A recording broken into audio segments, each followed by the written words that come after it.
First game of 2025 in the PWHL, and it didn't disappoint. A rematch of the Walter Cup Finals from a season ago. Minnesota 4-3 over Boston in overtime. Minnesota, couple of two-goal leads, but a furious comeback by the Fleet in the third period. All of Boston's goals came in the third, made things interesting. It was an impressive effort late by the Boston Fleet to push Minnesota to the brink there, force overtime, and it was all thanks to Susanna Tapani late in this one. Hillary Knight scored the first goal. Susanna Tapani scored the next two. Her second and third goals of the season.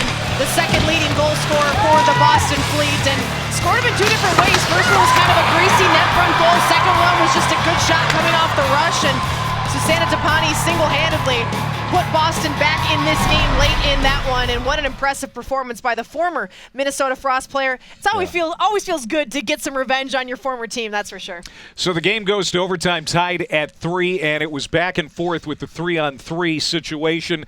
And then finally, when everyone was just about out of gas, puck popped open for Britta Curl-Salem. Well, just about as being generous. I think they were completely out of gas and somehow found a way to get the job done. It was a 200-foot finish to this one. It started in the defensive end for Minnesota as Megan Keller rushing down the wing, and Claire Thompson lays out, selling out on that one.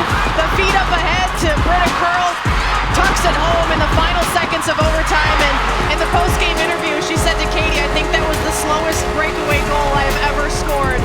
But you love to see the effort late, trying to avoid the shootout situation. Britta Curl gets the job done for Minnesota in overtime. Yeah, she was not the only one with heavy legs at the end.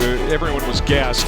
There you see the stats, 4-3. Minnesota gets the win. Both goaltenders played really well, so Minnesota now back in first place, a point ahead of Montreal, looking ahead to their game against the New York Sirens here in St. Paul on Saturday. Meanwhile, Boston, they got to find a way to regroup again. They did get 1 point with the overtime loss, but Courtney Kessel's team now has lost 3 straight. Well, it's a start. You pick up that first point, and maybe that's the start of forcing overtime in the next game and picking up 2 points and then picking up 3 points. So you need to start somewhere. Boston does get the 1 point tonight, and it was a great effort by Boston here today, and it really was anybody's game right down to the wire. So hopefully this is a turning point for the Boston Fleet, and maybe down the rest of this stretch on the road, they'll find ways to pick up some more points in the standings. So that's the story from Minnesota. The Minnesota Frost 4-3 overtime winners over Boston. For Alexis Pearson, I'm Clay Matvick. So long.